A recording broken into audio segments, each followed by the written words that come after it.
Hey, so this is a little video about chapters 10 through 12.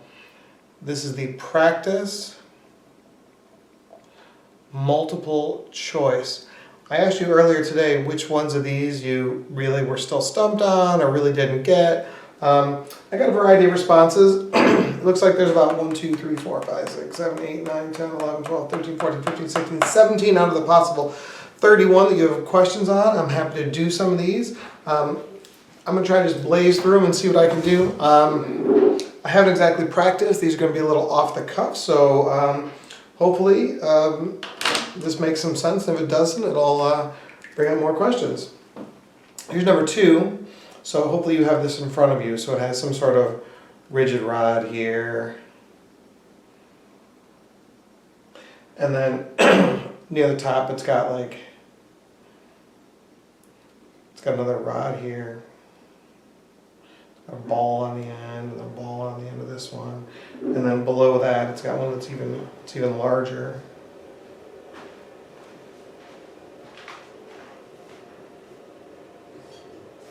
This one's big, this one's 2M, this one over here, 2M, this one's M, this one's M. So the question says that the whole thing is rotating around here at omega, and then it says if the masses of the upper support are negligible, what is the ratio of the angular momentum of the 2 upper spheres to that of the 2 lower spheres? All right, well, let's color code them. That'll make it a little bit easier. So we'll make the upper black. So if you want to talk about angular momentum, so oftentimes we use L as angular momentum. Sometimes we use lowercase l, sometimes we use uppercase L. But in general, it's equal to I omega.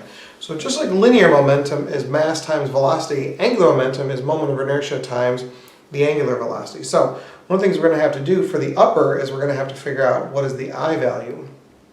Well, because the bar is negligible, we just have 2 point masses. And so for this one, the total I is going to be equal to I for one mass plus I for the second mass. And since they're point masses, we're going to get mr squared for this one and mr squared for this one. But in this case, it tells you that this distance is L and this distance is L, which is great for us. And so this is 2 because I have 2 of them. ml squared. So that's the moment of inertia. So it's 2ml squared and then omega. So what about the lower one? Let's make the lower one blue. Blue here and blue here. So for the lower one, we're going to end up with the same thing. I omega. The problem is we have a different I here. We still have I1 plus I2. So it's still mr squared plus mr squared. Those aren't different. But what are our m's now? This time it looks like we have 2 of them, but what's the m? It's 2m each. And then what is the r in this case? The r in this case is 2l, and that whole thing is squared. And so this time we end up with, well, this is interesting. This is 2 squared is 4, times 2 is 8 times 2 is 16. So this time we have 16 ml squared. So when I go to put that in here, L is equal to 16 ml squared omega. And in the end, what they want is they want the ratio. They want the ratio of the angular momentum of the 2 upper spheres to that of the 2 lower spheres. So we're going to do upper to lower. So basically what we have, I'll do it in their appropriate colors. So this ratio, upper to lower, we go to 2ml squared divided by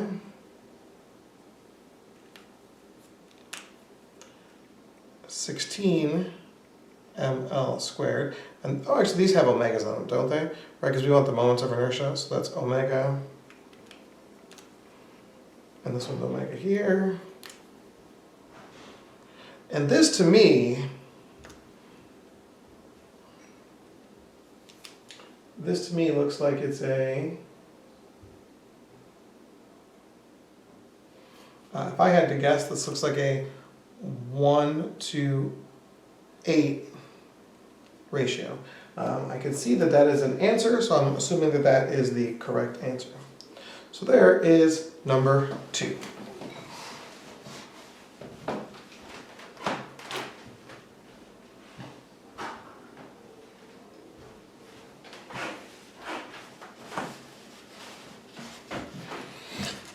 All right, what do you think? Let's go on to the next one. The next one is going to be number 4. Let's go ahead and page ahead. I will also do the same thing. Let's get a new picture going here. Let's do this one over here. So this is number 4.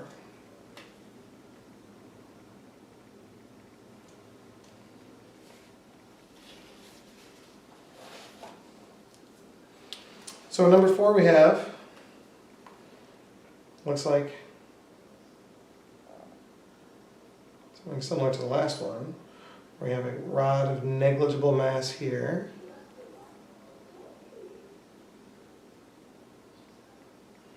And then we have so here's a 10 kilogram sphere on one end, a 5 kilogram sphere on the other end. And we have some points here. We have C, looks like it's right in the middle. We'll call that point C.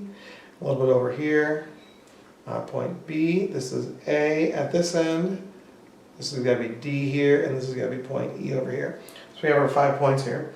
The question is, the sphere and rod combination can be pivoted about an axis that is perpendicular to the plane of the page, so that it passes through one of the 5 letter points, through which point should the axis pass for the moment of inertia of the spheroid combo to be the greatest. So they're talking about taking an axis and putting it here and spinning the whole thing. So if you pivot it here, E would go all the way around. If you put it here, A would go all the way around. If you put it at C, C would stay the same and everybody else would rotate. So I think we have a sense of that.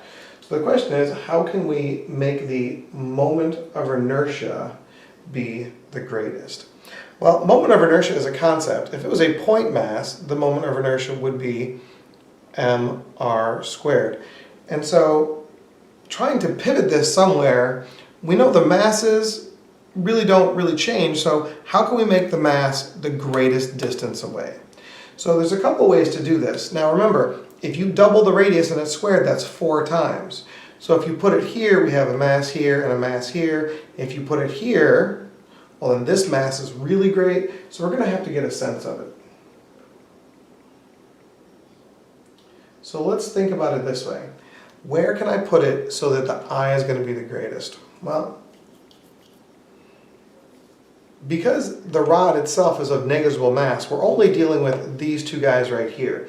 And the way it's set up, each of them is a point mass. And so we can always consider it this way, that the total moment of inertia is equal to the moment of inertia of the 10 plus the moment of inertia of the 5. So let's do this, okay? Let's pivot it at A and see what happens. If I pivot it at A, I'm going to do mr squared for the 10 kilogram, which would be 10 times 0 squared plus, right? We're going to have to use some length here. Can we call this whole thing length L? I mean, it's really the R. We can, we'll call the whole length L, and then we'll do it this way, which leaves me with 5L squared, which is just 5L squared. So if you pivoted at A, you'd end up with 5L squared. All right. Let's forget B and D for now. Let's just go C and see what happens. I'm interested in it. We can go back and check it. So if I do C, the moment of inertia is going to be, well, where is the 10 here? So it's 10 times L over 2 squared plus 5 also times L over 2 squared. So this is interesting because this is 10 over 4 plus 5 over 4, which is 15 over 4.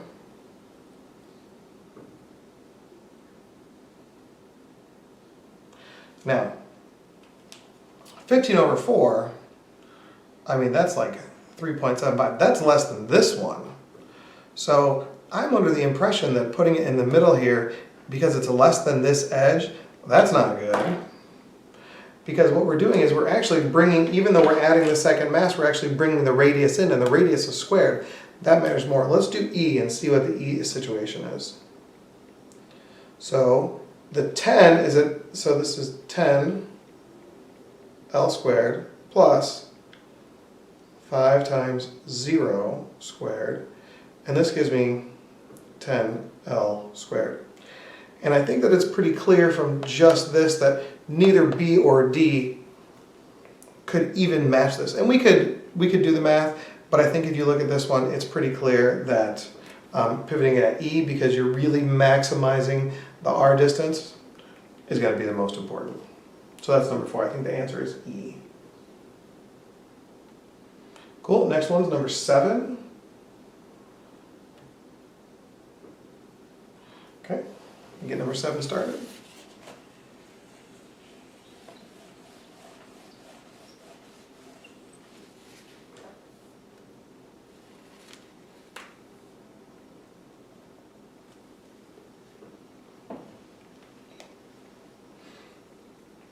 Oh man, I can't draw this in 3 dimensions. Lord in heaven. So we have a rod.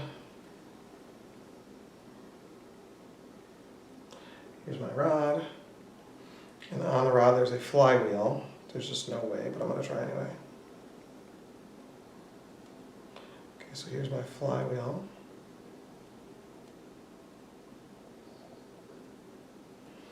Here's my flywheel. And of course there's some pivots here, and no one cares about the pivots, but we'll draw them in there anyway.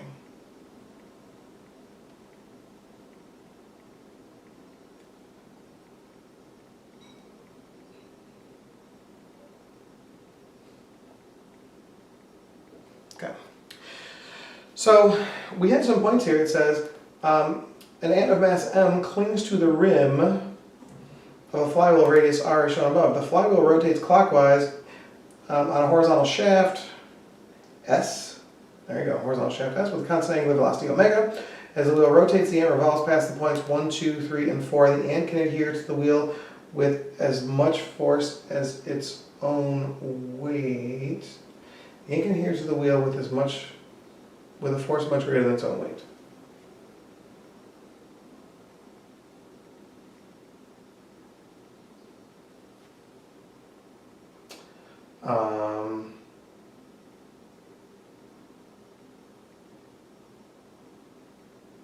I don't see a question. Do you see a question? I don't see a question in this one. So let's say number 7 is a bust. We'll have to go back. I'll have to go back and edit number 7 so that it makes some sense, but I don't think there's an answer for number 7. That's lame. Sorry. The next one, though, is number 8. What is the chance it's the same picture? I can't wait to see.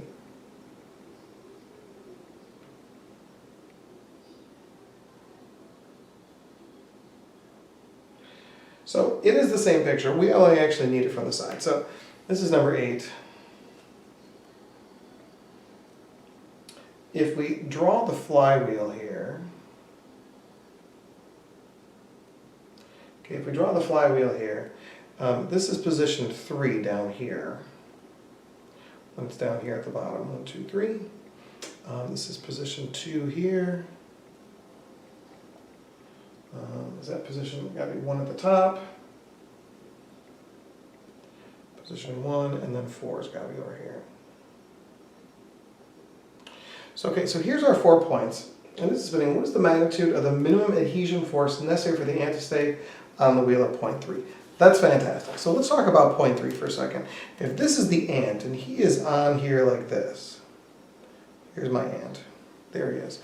What does the force diagram for the ant look like? Well, obviously the earth is pulling him down. We call that the weight. But he's adhering to it, which means that this is the adhering force, correct? So I'm going to call it FA for the adhesion force. Does that sound good? Now, let's talk about this thing right here. one of the things it says is it's in a constant speed. It's cruising around here at omega. True? So if we use a Newton's second law statement for this right here, we might be able to illuminate some of the issues that are going on here. So what do we know? We know that the net force is equal to the mass times the acceleration. Now, this is interesting because if he's in circular motion, what kind of acceleration is this? Well, what we're saying here is really there's a centripetal force. It's equal to the mass times the centripetal acceleration. And we know that this is mv squared over r. But this is an unbalanced force. In this case, this net force, the centripetal force, is actually equal to the difference between these. It's the adhesion force minus the weight. And so if I set these two things equal to each other, I might actually end up with something interesting here. I'm going to say that my mv squared over r is equal to the adhesion force minus the weight. The problem is we don't have any v's here, but we know that there's a relationship between v and omega, right? Isn't the v is equal to omega r? So if I substitute this in here, I end up with m omega r squared divided by r is equal to the adhesion force minus the weight. I'm going to come up here. We can see that the m's going to stay, one of these r's is going to go away, and I end up with this m omega squared r is equal to the adhesion force minus the weight. Therefore, the adhesion force should be equal to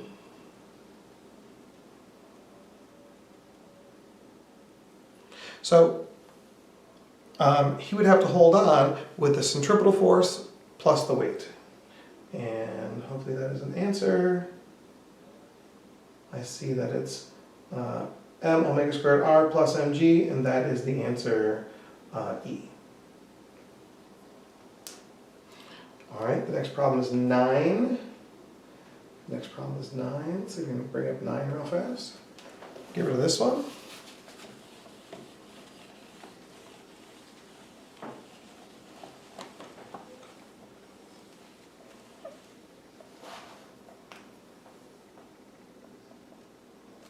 Okay. 9 says, oh, I like this one. It's got, there's a drawing. Give me a second.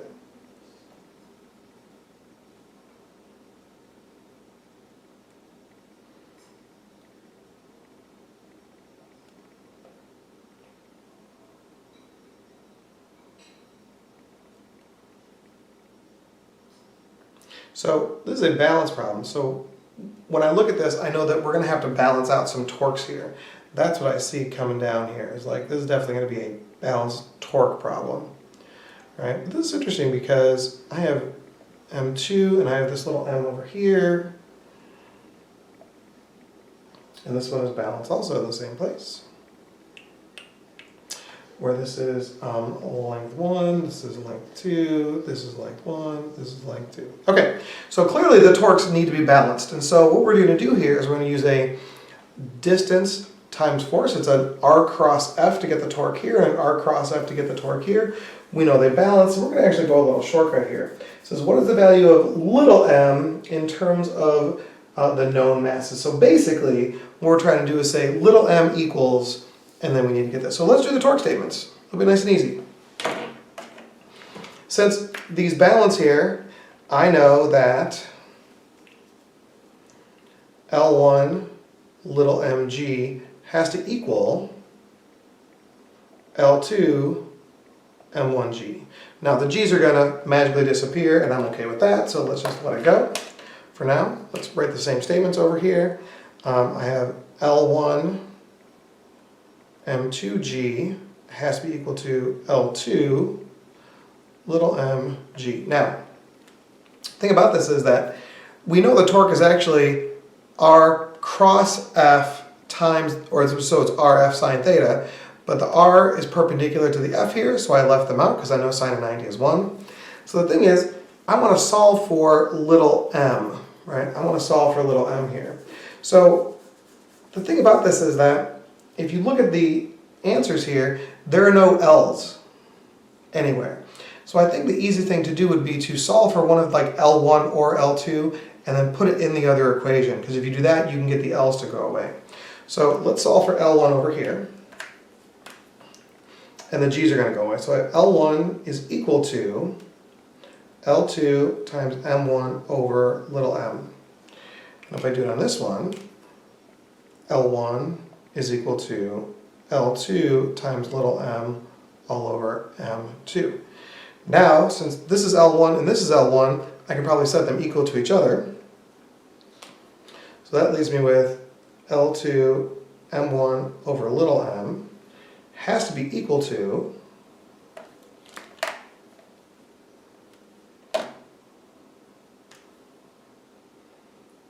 L2 little m all over m2.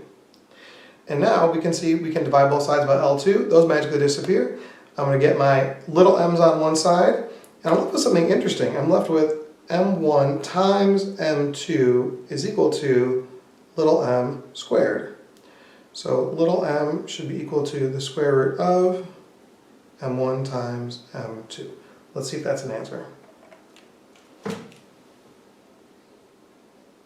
There it is. Looks like the answer is E. So that was 9. Next on our list is 10. Next one on our list is 10. Let's get rid of 9.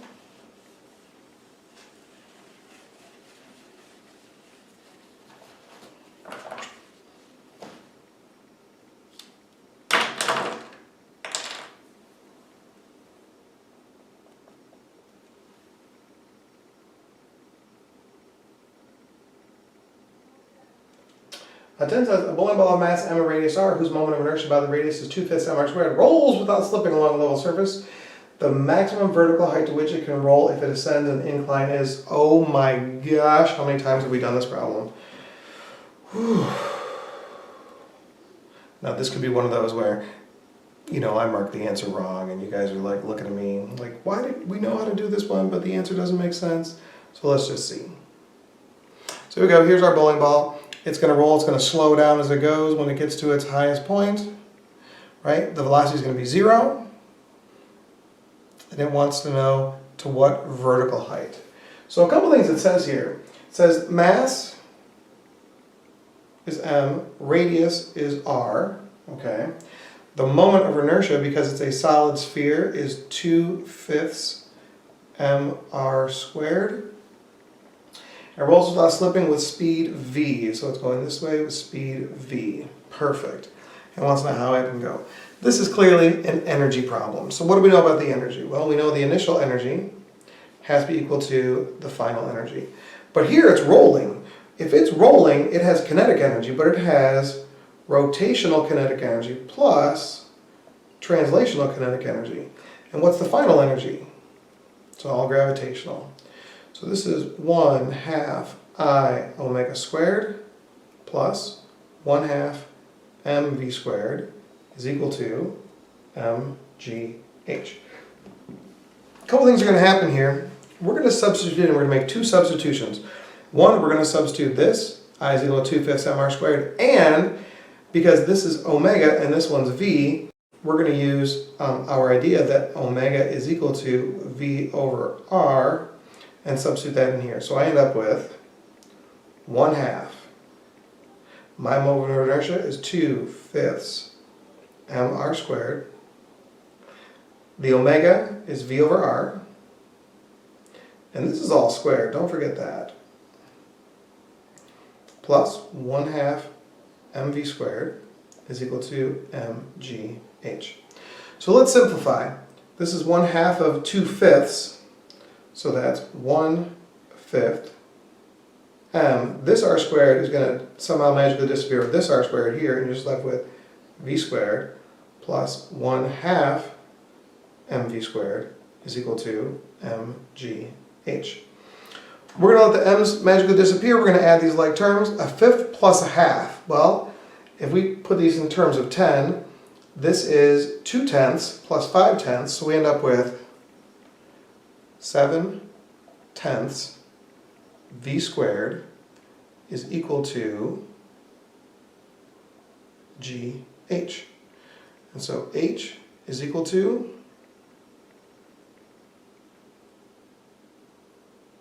7 v squared all over 10 g. Classic energy problem. Classic energy problem. 7 v squared over 10 g. That is the answer. Okay. It looks like that one is D. So that was number 10.